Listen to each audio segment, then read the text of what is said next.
Estamos en la tercera charla conferencia de esta primera jornada de NFT Art Canarias y la verdad que es un placer tener aquí a David Cruz. Muchas gracias, David, por estar, por aceptar esta invitación. David es artista, criptoartista, es también investigador en el campo del criptoarte y escritor y poeta, ¿no? Y bueno, yo le propuse a David que nos hablara un poquito en general de criptoarte y que tocara un poquito, diera algunas pinceladas en torno al criptoarte en Latinoamérica. Así que nada, muchas gracias por estar, David. Ok, gracias Charlie. Agradezco mucho la invitación, espero que estén muy bien. Gracias a los que están y pues los que van a ver esto en el futuro. Vamos a hablar un poquito brevemente sobre criptoarte. Eh, Quise empezar la presentación con esta imagen que es de la revista Forbes, porque esto es un poco como la idealización mediática que se ha dado en el mundo del criptoarte, que tiene que ver mucho con, sí, o sea, haces cualquier cosa y se hace famoso, hay mucho dinero por medio, y hay diferentes manifestaciones artísticas. Ok, eso no es del todo cierto, es una idealización mediática de los medios, insisto. Lo que sí es cierto es que para alegría de unos y para odio de otros, ¿verdad? El criptoarte ha llegado, es una evolución, como lo vamos a ver ahorita, del arte digital que empezó hace rato, pero ahora, bueno, se encontró una forma de exponer y monetizar ese arte, y eso es lo que ha hecho que esté tan en boga en los medios de comunicación y que cada día se abran más espacios, hayan más galerías, como esta iniciativa de Arte Canario. Y pues vamos a hablar brevemente sobre el criptoarte, el arte digital. A mí me gusta llamarlo arte digital, a otra gente le gusta llamarse nativamente criptoartistas. Y empezamos, ¿ok? Algo pasa aquí con la presentación. Ok. Eh, lo primero es, quisiera mostrar esta imagen porque básicamente nos segmenta un poco los mundos que coexisten dentro del criptoarte o el arte digital.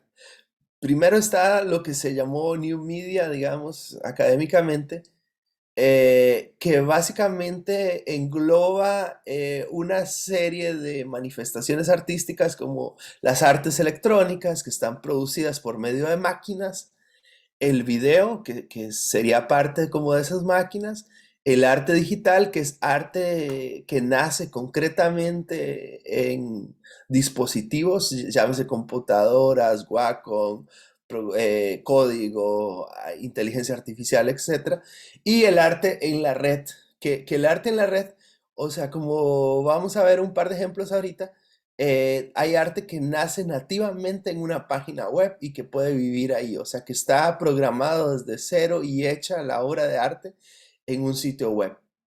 Entonces, es importante ver cómo convergen, coexisten, conviven y hay una hibridez de todos estos conceptos en la creación de arte digital y por default de NFTs. ¿Ok? Entonces, como podemos ver, esto nos lleva a una primera pregunta. O sea, ¿quién es el artista? O sea, ¿qué está pasando en el mundo del arte digital? En el mundo del arte digital hay varias vertientes. Una de ellas, por ejemplo, es la idea de el artista tradicional que empieza a generar arte y lo empieza a digitalizar. La idea del artista que nace digitalmente, pero también hay otra serie de manifestaciones como el hecho de que muchos artistas viven y crean desde el anonimato. ¿Por qué? Porque saben hasta cierto punto que el arte y los medios que están utilizando le permite ese anonimato. Y entonces ahí es donde vemos como muchos artistas utilizan nombres, algunos nunca se revelan, otros se revelan después en este proceso de creación. O sea, por ejemplo, yo mismo en mi parte de creación de arte digital tengo un heterónimo que se llama Ritus, donde básicamente lo que hago es, bajo el concepto de ritus artístico, crear obras digitales. En mi caso, por ejemplo, mi concepto es de poshumanismo.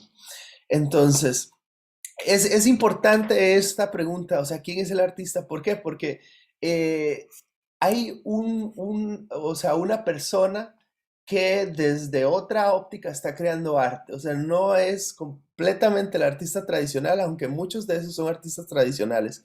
Y repensar el concepto de quién es el artista, qué es el artista y por qué es el artista, creo que es importante en el proceso de entender que es una nueva forma de crear arte, o sea, es como un nuevo recurso.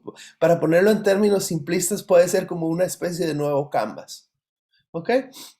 Después ahí entra otro tema, que es lo material versus lo inmaterial.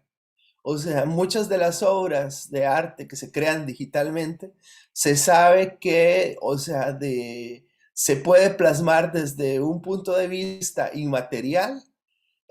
¿Por qué? Porque se hace por medio de código y demás, y luego se puede llevar a material, por ejemplo, proyectado en pantallas y demás. O está a la inversa, que podría ser una obra hecha a mano o pintada a mano que se digitaliza y se convierte en una obra digital o en criptoarte en este caso. Pero también hay otras variantes, por ejemplo, hay un pintor amigo que se llama Ernesto Ash, que a él le gusta mucho pintar el óleo a mano. Luego, esa es una obra. Entonces ya tienes la primera obra, el acrílico, el óleo. Luego lo digitaliza, ya es una segunda obra. Y luego interviene esa digitalización y se convierte en una tercera obra. Entonces esto es algo que también creo que todos los criptoartistas y los colectores y las personas que intervienen en el proceso, curadores y demás, deberían tener claro este concepto con la intención de poder analizar y gestionar el arte desde estas perspectivas como la que ponía anteriormente, de quién es el artista y la materialidad o inmaterialidad del arte. Ok, acá por ejemplo, pongo un ejemplo bastante básico. Por ejemplo, la Mona Lisa como arte tradicional y la Mona Lisa como criptoarte, en el sentido de que a la hora de convertir a la Mona Lisa en una obra pixelada ya es otra obra de por sí.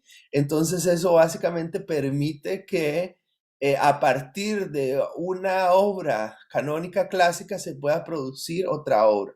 Y eso, bueno, no es nuevo en el arte, pero sí es una forma de entender qué es lo que está pasando.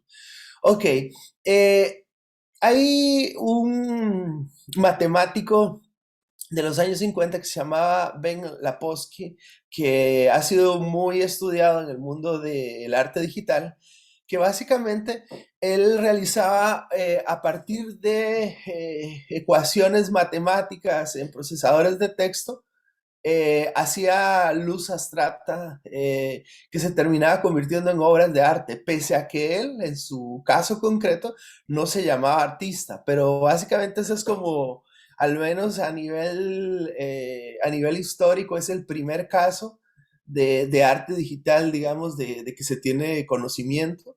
¿Por qué? Porque básicamente lo que estaba haciendo era eso, era jugando con ecuaciones matemáticas y a partir de allí creando estas imágenes que tienen mucho geométrico, mucho de fractal y demás. Ok, a mí me encanta muchísimo también los sitios web Hay sitios web como tal, a partir de la obra de Ben Lapowski, hay un artista que se llama Rafael. Este artista, cada una de estas imágenes que ustedes ven ahí, a partir, digamos, de esos juegos con el abstracto y todos de Lapowski, Rafael, digamos, lo que hizo fue empezar a construir sitios web, que el sitio web, o sea, cada una de esas imágenes que ustedes ven ahí, es una obra de arte y es un sitio web concreto.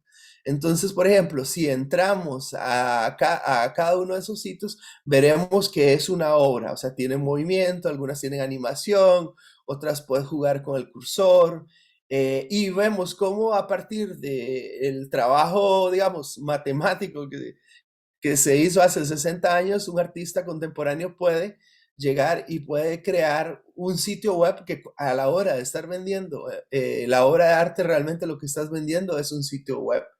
Y eso también es muy interesante como juego artístico, como exploración creativa. Eh, Muy resumidamente, en el arte digital o en el NFT podemos encontrar como diferentes formas, el modelado 3D, el pixel art, el airbrushing, el arte tipográfico, el arte vectorial, el arte generativo, la fotografía e imagen digital, lo interactivo que pues mezcla muchos de los recursos anteriores, la estructura digital y el net art. El net art, recordemos que era un término que se acuñó en los años 90, donde básicamente lo que teníamos era, y casi que fue un accidente, porque en lugar de enviar un mensaje con texto, lo que se enviaba era una imagen y esa imagen era como una obra de arte. O sea, para ser muy simplistas, si alguien después quiere como estudiar el net art, va a entender mucho lo que después fue el videoarte y lo que es, por ejemplo, el arte digital contemporáneo y, por supuesto, lo que es el mundo del criptoarte. Ok, estos aspectos me parecen importantes, o sea, a raíz de el arte digital y la web 2.0 primero y ahora la web 3.0, empezó a existir como es esta cuestión de arte colaborativo, o sea, que yo puedo empezar una obra acá y la puede intervenir Charlie en Canarias y termina siendo una obra casi tipo cadáver exquisito, creado entre dos o más personas. Empezó a existir una cuestión de comunidad, que al principio mucha gente hacía arte y la compartía con otros artistas, que luego, digamos, se tangibilizó por medio de los marketplaces, algunas galerías, exposiciones de videoartes y desembocó en lo que hoy en día conocemos como NFT o arte digital. Eh, Hay un aspecto súper importante. Muchas de estas obras de arte tienen una especie de caducidad, pese a lo que mucho se dice de la blockchain y que va a estar albergado ahí por siempre y demás, algunas de estas obras de arte, y me refiero a arte digital, no NFT, eh, cuando el programa ya queda obsoleto y demás, si no hay documentación de eso, la obra de arte como tal desaparece. Y ahí es donde toman validez e importancia los NFTs, porque los NFTs lo que hacen es como eh, escribir esas obras de arte en la blockchain y además monetizarlas como tal para que el artista pueda vender su obra como se hacía tradicionalmente en el mundo físico, pero de una forma tokenizada. Ok, concretamente del arte digital al criptoarte, podríamos definirlo como el concepto de NFT lo podemos definir como un token criptográfico en una blockchain único y de cantidad limitada. O sea, todo lo anterior que vimos, el token lo viene a solucionar en el sentido de que se tokeniza la obra criptográficamente y se sube en una blockchain. Entonces, eso permite que sea comercializable, ponerle un precio, además que esté desde un punto de vista descentralizado, o sea, que pueda ser verificada que esa obra concretamente a quién pertenece. Es importante saber que no todo token es una obra de arte ni está hecha por un artista. O sea, por ejemplo, hay Twitters que se han vendido por muchísimo dinero. Obviamente, no sé, el Twitter que se vendió en mucho dinero fue el primer tweet que se puso en Twitter, valga la redundancia, o sea, es un fundador. Y hay venta de muchas otras cosas tokenizadas, por ejemplo, las famosas tarjetas coleccionables, los tweets, inclusive ahora, por ejemplo, vi que en Argentina están tokenizando vacas desde que nacen chiquitas, tokenizan con un número concreto a la vaca y se le da un seguimiento hasta que la vaca está en edad de ser exportada y de hecho esas vacas fueron tokenizadas para llevarse a Dubái como carne. Entonces, imagínense la utilidad que puede tener a futuro tokenizar cosas, no solo obras de arte. Eh, y bueno, aparte de eso, han habido otros ejemplos de tokenización extremos, como fue la obra de Banksy, donde básicamente lo que hizo la persona que compró la obra fue comprarla, tokenizarla y quemarla. Inclusive la obra de arte valía muchísimo más tokenizada porque ya la obra física como tal desapareció y solo queda como esa obra inmaterial que es la obra tokenizada. Entonces es súper irónico porque como todo lo de Bansky, incluso chistoso, el hecho de que la obra como tal es como una casa de subastas donde están subastando algo y quien compró la obra compró eso viendo que la imagen es una subasta, la quemó, la tokenizó y el precio varió muchísimo. Entonces ahí hay como una conexión, una hibridez y una performática que es bastante interesante. Ok, y después, ¿qué pasa en Latinoamérica?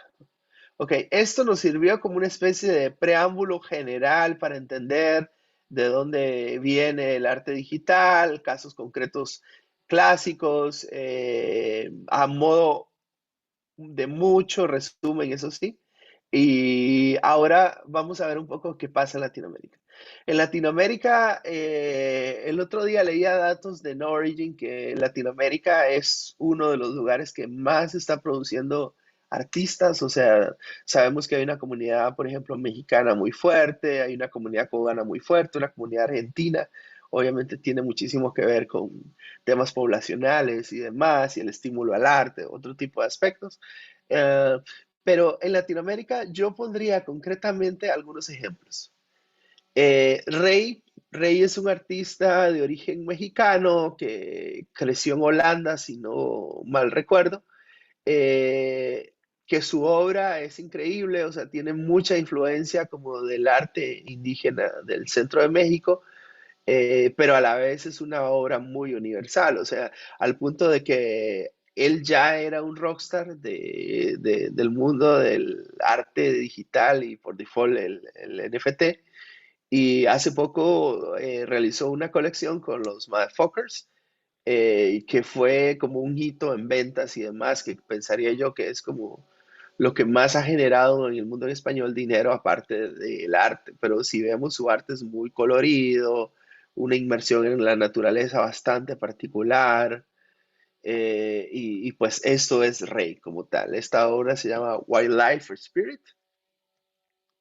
También esta obra, por ejemplo, es de Ernesto Cisneros, y, que es un pianista cubano y un artista argentino que se llama Ojo Vivo, que vive bajo seudónimo. Y la obra es esta, vamos a ver si la escuchamos. Ups, pongo aquí el video. Bueno, no está funcionando, pero básicamente esto es como un líquido que se está moviendo y va como muy sincrónicamente al ritmo del piano. Entonces ahí intervienen varias cosas. Interviene la música, interviene el video, interviene algunos como materiales, o sea, que hacen que esta obra, por ejemplo, sea única en el sentido de que tiene muchísimo de videoarte para mi gusto. Ahí está.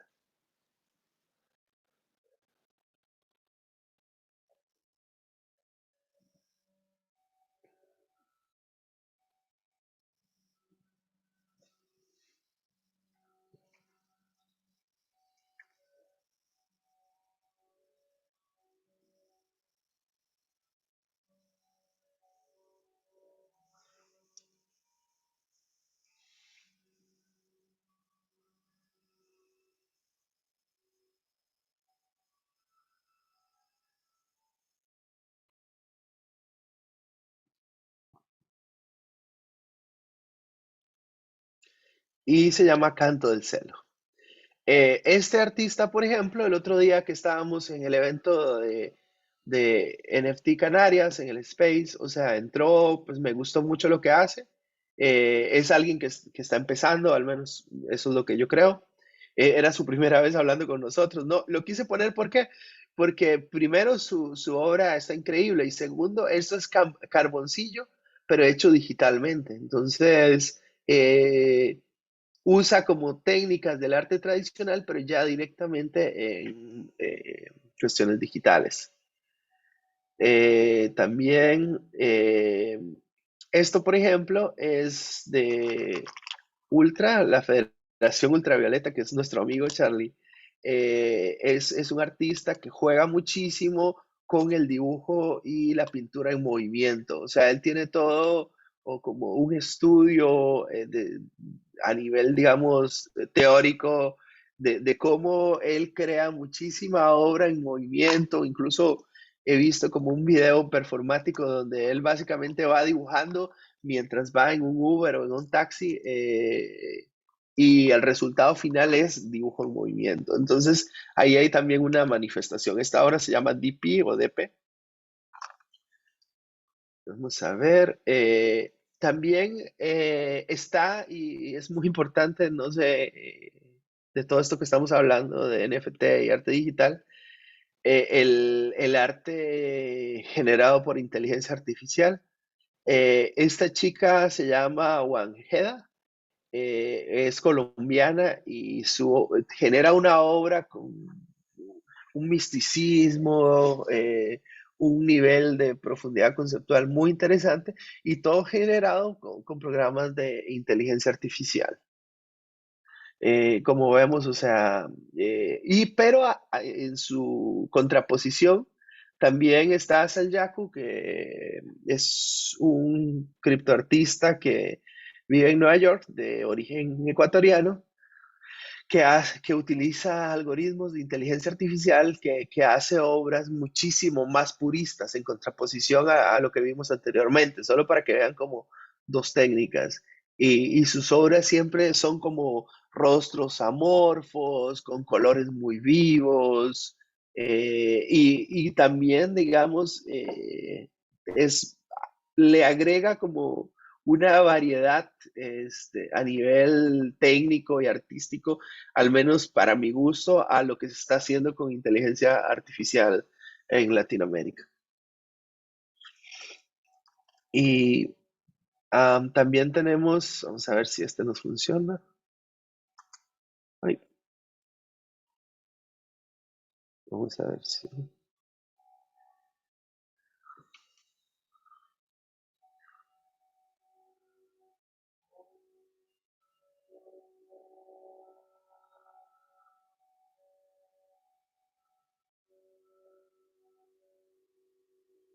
Este, por ejemplo, se llama UF Studio, es un chico de Argentina que vive en Canadá, que está explorando mucho con 3D y con texturas y con esos como líquidos que recorren esas formas corpóreas transparentes, que para mi gusto también es un trabajo diferenciado.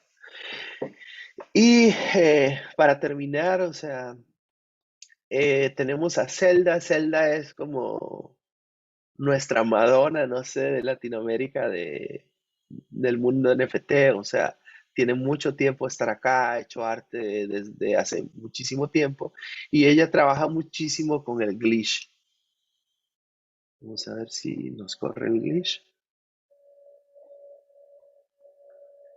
Entonces, su obra generalmente es obra hecha digitalmente, que está intervenida con técnicas como el glitch y demás, y que termina convirtiendo en sus obras, a diferencia, por ejemplo, de las anteriores, muchas de sus obras son GIF o son este tipo de formatos que tienen movimiento, pero que difieren mucho, por ejemplo, del caso anterior de UF o del caso de Wanjeda o el caso de Ernesto Cisneros y Ojo Vivo, o inclusive el otro caso que ponía ahí, que también era el de Sayaco. Entonces,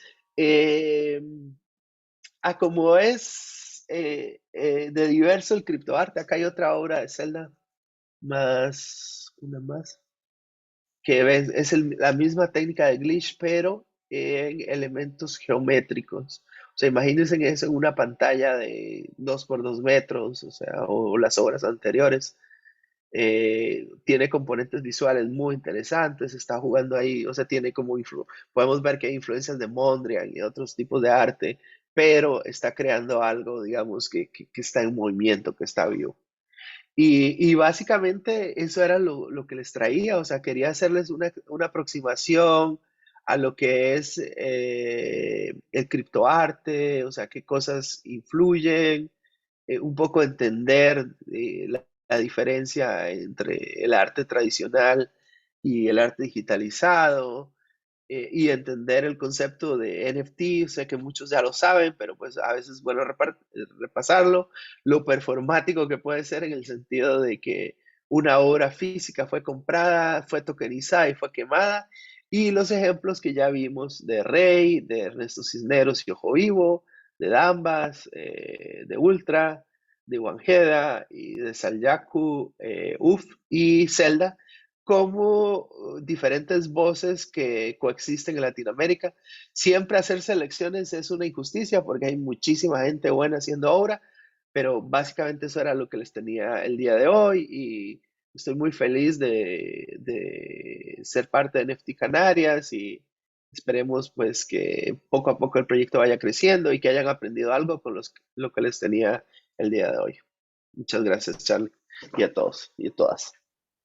Muchas gracias, David. Ha sido un placer escuchar y ver tu ponencia con todas tus reflexiones y esta selección de obras, de artistas y que nos has traído.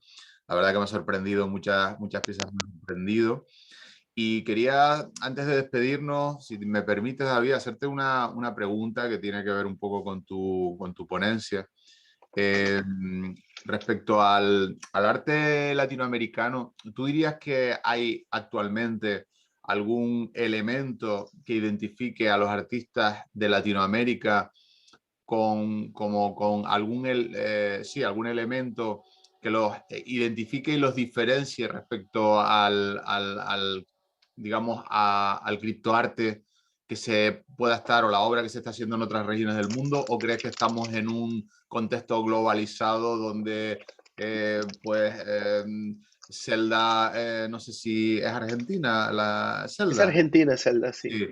Si Zelda, que está en Argentina, puede hacer una obra, como tú has dicho, un glitch, o sea, este tipo de animaciones que pueda recordar pues, a otros artistas como Xcopy o, bueno, o muchos otros, ¿no? Que hacen ese tipo de animación así un poco, pues, tú sabes, así con movimientos, cambios rápidos y demás. Entonces, eso es lo que te quiero preguntar. O sea, desde tu perspectiva de investigador, eh, ¿qué elementos consideras que identifican si existen a la comunidad latinoamericana del criptoarte o si no, realmente no existe esta relación, ¿no? No sé un poco qué opinas al respecto. Sí, bueno, discúlpeme porque estoy súper engripado y no sé, sueno como raro, pero es eso. Pues mira, es difícil analizar un movimiento desde dentro, ¿no? Generalmente las labores académicas, concretamente, analizan posteriormente, o sea, no sabemos qué va a sobrevivir, qué no va a sobrevivir, cuáles cambios o qué ruptura va a haber.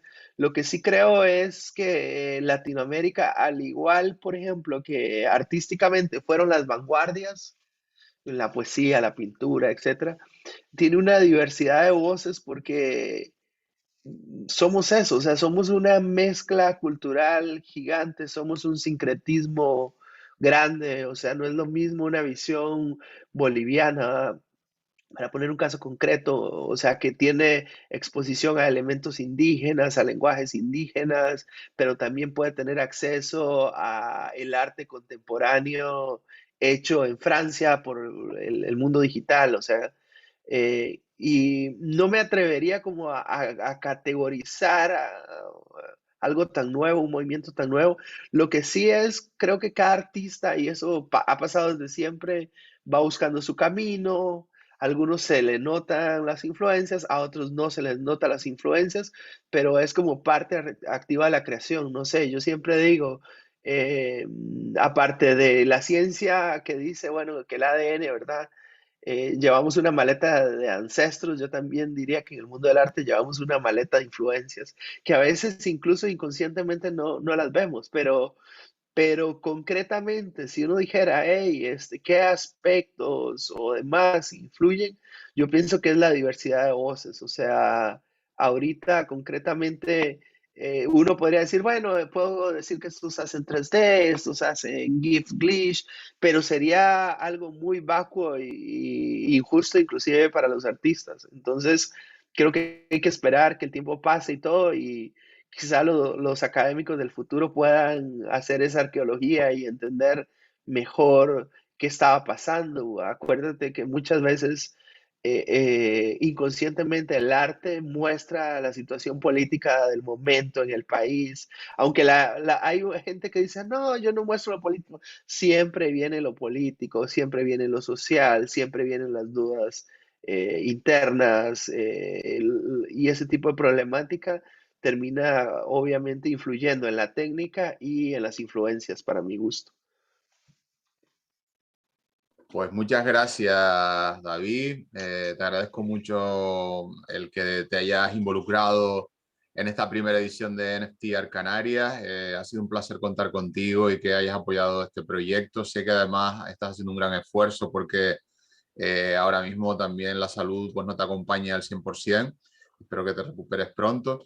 Y espero contar contigo el próximo año. Ojalá que este proyecto siga creciendo y podamos mejorar la exposición que tenemos actualmente en el metaverso, que como sabes somos actualmente solo cinco artistas, criptoartistas canarios, pero como bien hemos hablado, pues sería interesante involucrar a otros artistas a nivel internacional en nuestra futura muestra y poder seguir mejorando nuestras conferencias y todo lo que tiene que ver con el conocimiento, la difusión y la investigación del criptoarte, del arte contemporáneo y del arte en general pues en nuestra comunidad, porque al final, aunque este evento lo estemos desarrollando o ubicando, vamos a decirlo de alguna manera, físicamente en Canarias, pues sabes que al final somos miembros de una misma comunidad y bueno, esa es la idea, ¿no? Ir aportando a esta comunidad y cada uno desde su óptica. Nosotros hemos intentado en estas 2, 3 jornadas pues aportar nuestro granito de arena desde aquí de Canarias y te digo, muy agradecido contigo, David, ¿eh?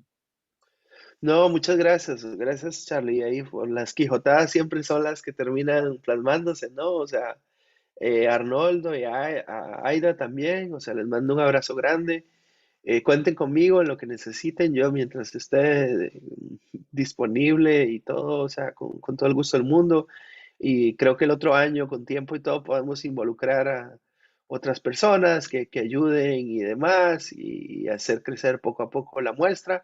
Creo que es importante en el sentido de educación, de difusión y de creación. O sea, estamos tratando de abrir espacio en un mundo nuevo y bueno, iniciativas como esta siempre son bien recibidas y yo de todo corazón estaré dispuesto a ayudar y pues repito, les mando un abrazo inmenso.